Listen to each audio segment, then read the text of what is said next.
Well, it's been a few days since I saw 2024's The Crow starring Bill Skarsgård, and I can't get it out of my head. So it's time to talk all the spoilers for The Crow. Let's go.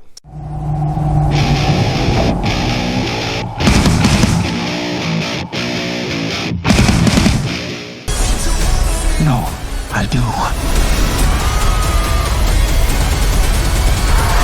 What's up, guys? It's time for all the spoilers for The Crow as promised. And before I get started, look around me. I strategically placed a lot of my Crow stuff, and there's some stuff you can't even see. Maybe I'll put some B-roll in here. I even have like an action figure down there. I have City of Angels and Salvation on Blu-ray. I got the UK editions back when they weren't even available in the States, or at least Salvation wasn't.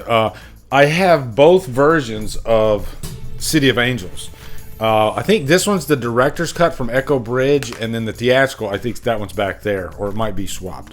I'm not sure. But of course, I got the Crow, and then I got the 4K that just came out. Still haven't even opened it up yet. I got the freaking soundtrack.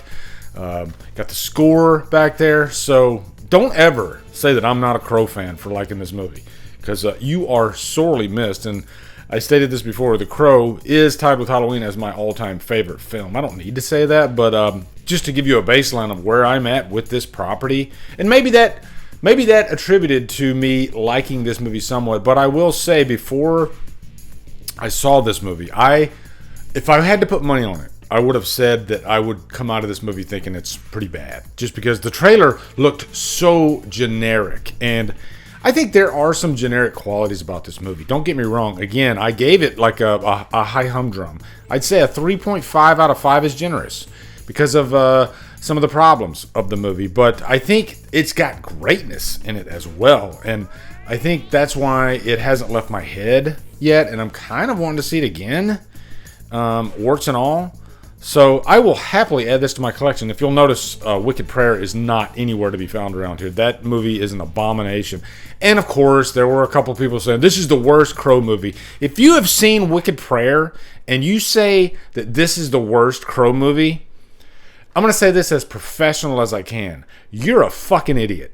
All right, seriously, there's no way that this movie is worse than The Crow Wicked Prayer. All right, so yeah. So starting off with the spoilers, this movie opens up in a weird way, kind of an artistic way, because you see that horse that's dying, and we see what we find out later is a young Eric Draven walking up to the horse. I think there's a lot of attempted symbolism in this movie, and I don't think it all lands for sure. And I think if it would have landed, maybe that would have been so much better for the movie, because again, it's a beautifully shot film, and it opens up beautifully. You see a little bit of what Eric's upbringing is like, and how he's been dealt a bad hand, right? And there's so many people in this world that are like Eric, that come from like the slum parts of town. And some of us, we wake up and life's just on our side. Everything seems to click. We're almost like Domino in Deadpool 2. Okay, if you've seen Deadpool 2, you'll know that reference. But Eric, he's just had a really rough life. And I do like that this movie tries to explore a little bit of Eric's past. Very different than the first movie. He's more of a poet and more of a loner in this movie. You know, he's not like a part of a band, although music does eventually play a role in this movie, because, you know, he meets Shelley, and they both are musicians, and that's kind of what brings them together, which is really nice. I'm such a music fan, and I think that's part of the allure of the Crow franchise for me. Even the not so good movies like Salvation, it has a phenomenal soundtrack, you know? And there's just something about the Crow character himself, or itself, if you factor in that I think there is a female Crow in the comics somewhere. Also, check out Revenge, by the way. That, to me, is an unofficial Crow movie. I don't care what you say. Yeah, there are some liberties taken, and the similarities are just insane. And I'm literally thinking about, and let me know in the comments if you want me to do this, I might include Revenge in my ranking. You know what? I think I might. Some people are going to get mad at me for doing that, but I don't care. To me, that feels like a female Crow movie. Check out my review if you want to know why. But yeah, I love the character. That it deals with so many themes of heartache and death and grieving and having to become a superhero out of that. And I think when you look at a superhero in that fashion, that has lost so much and himself. It adds some weight, I guess, to the character. Now, Shelley and Eric, they meet in this juvenile hall, or it's kind of like a prison, I think. They're adults, right? Yeah, I think they meet in this prison, but they escape, and that is the easiest escape I have ever seen. This must be the worst freaking security imaginable, all right? I'll definitely poke holes at that aspect of the movie, but this movie isn't about a prison escape, so I can see why they did it. We need to get from A to B, right? And so that's what we do. They escape, and then the connection between the two begins, and they discover each other through music. They just have a lot in common. They both come from similar type backgrounds. I do think this movie did a really good job of building their relationship. And when I saw the trailer, I thought for sure this was going to be a really superficial type of relationship like we've seen a million times in movies. And you just don't care anything about the characters. And I'll even say this right now. I did watch a few of the reviews after I posted my review, and of course most of them were negative, and most of them said, I don't care anything about these characters. That's subjective to me. I cared about Shelley and Eric in this movie. That's just me. A lot of you might not have, but they won me over. They really did, and I figured that would be a tough thing to do based on what I had saw so far. So by the time they both die, which is kind of in the middle of the movie, you definitely feel for both of them. And I will say, to this movie's credit, too, at a certain point, I pretty much just kind of forgot about the original movie. Got it out of my head. I'll never forget about The Crow. Don't get me wrong, my favorite movie. But what I'm trying to say is, this movie was able to pull me in and make me forget about everything, including the original movie, which is a good thing. Now, I will say this. I have been a part of this Crow fan film with Cody Falk that's in production right now, and I remember I had talked to Cody Falk about this movie because he knew a lot of stuff before I did. I don't even know if I can say this, but I'm going to say it anyway because the movie's out now. But he told me the pacing and the structure of this movie. I was like almost in disbelief, like it can't be that, right? There's no way he puts on the makeup in the very last act of the movie. But sure enough, Cody was right. That's exactly what happened.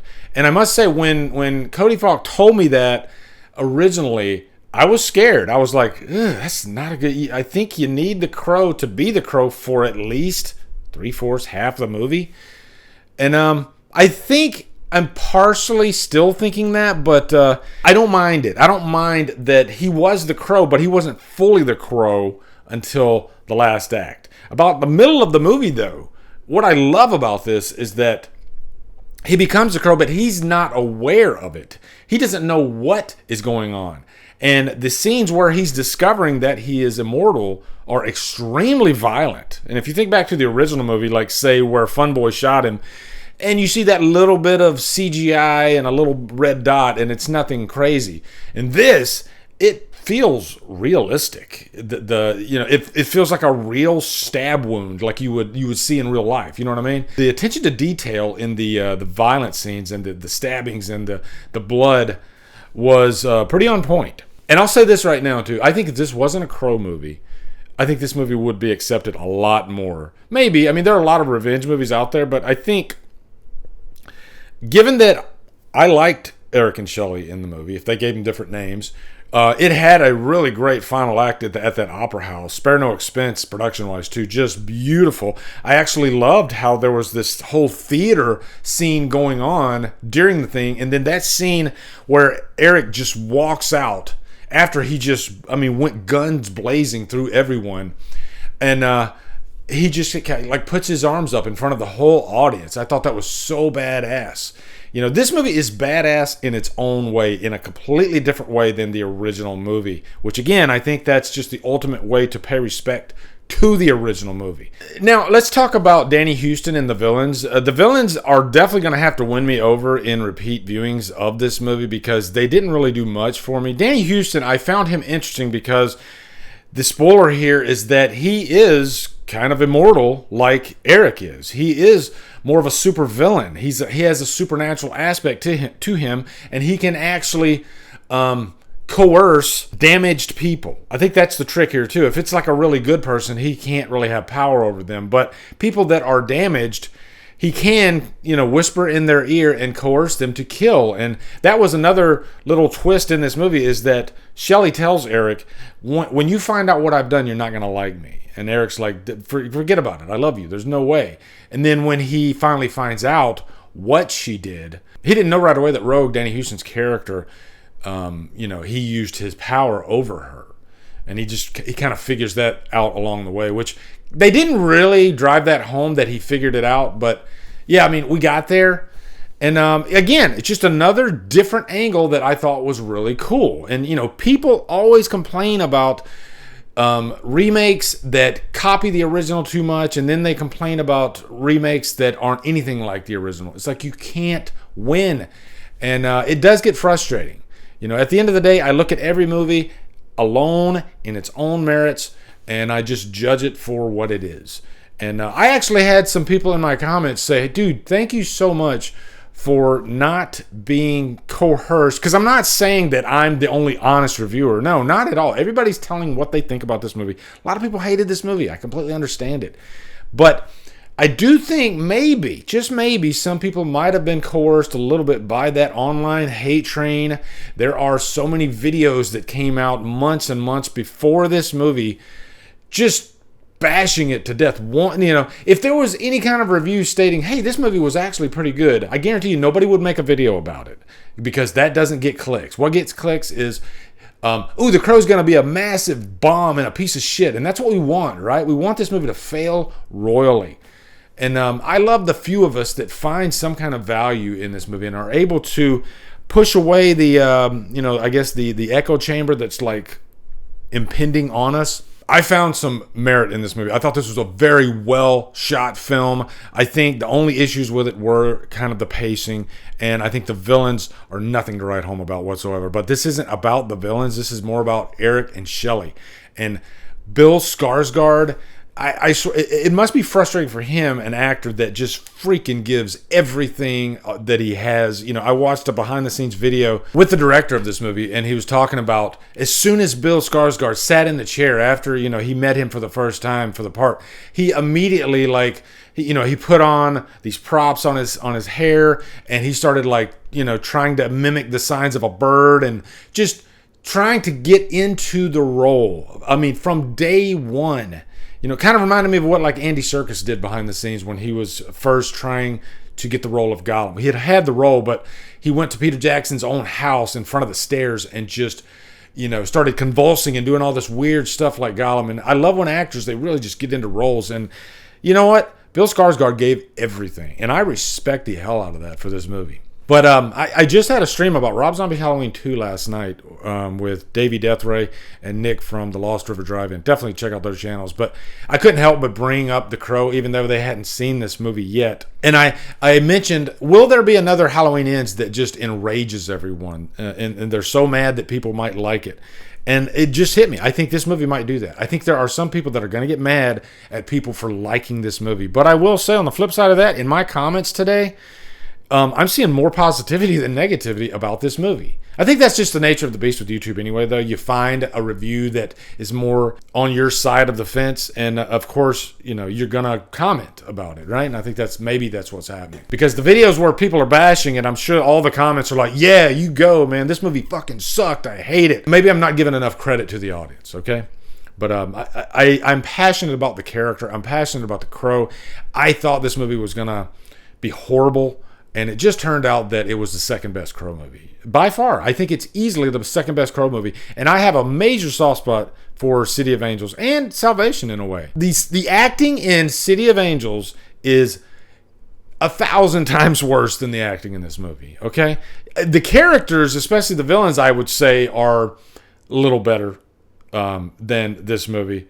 But I think Bill Skarsgård is better than Vincent Perez. And that goes a long way for a movie called The Crow, the title character, right? Getting back to the movie, though, one thing I definitely got to talk about, too, is the whole process of after he dies, there's this character, Wickman, who is sort of like the Skull Cowboy that never made it into the original movie. And, he's the guide. He's telling Eric, this is why you're here. This is why you're not dying. This is what you got to do, I guess, to be fully realized. And another big angle about this movie was Eric finds out that he can actually save Shelley. And I remember I actually mentioned this on a stream a while back because the trailer had come out and I did a trailer reaction. I think on one of my streams I talked about it. That are they saying that Shelley could actually live? And I think a lot of people were thinking, no, I think it's just more of a metaphor type thing. No, it's real. She could live, and she actually does live. He saves her, gives his own life for her in this movie, which, again, I think it was a kind of a cool angle to go with. But it was interesting, like, every time he would fight somebody and he would heal, there were moments where he still could die and he would wake up in, like, Wickman's world, that purgatory type thing, you know. But then eventually he realizes that he has to become fully the Crow, when he's pretty much just, okay, I've let go of everything. I'm not as confused anymore about things. I need to fully just embrace this role that I have and finish the mission. And boy, when he does that, I think the makeup looked amazing. I think the trench coat looked amazing. And, you know, from that moment on, the movie is just balls to the wall. You know, he goes to the opera, just mows down everyone. And it's just a really cool scene. And lastly, the music. This isn't spoiler stuff, but again, I got to get that soundtrack because I loved the music in this movie, which surprised me. I thought for sure this music was not going to be my cup of tea because I thought it was going to be more for a Gen Z type thing, and it is, but the music still feels like The Crow. The Crow definitely has its own vibe musically. I think this soundtrack will fit nicely with the first three soundtracks because I don't think there is much of a music soundtrack for Wicked Prayer. But yeah, that is my spoiler review for The Crow. Let me know what you guys think of this movie. I'm kind of dying to see it again. So anyway, also be sure to come over to Killer Flicks, where we talk horror all day and every day. And on Fridays, we do FIFA Fridays. Follow my Drumdums on my socials. Bring me on Patreon. Buy me a coffee. You guys, thank you so much for watching. Have a great day. And it can't rain all the time.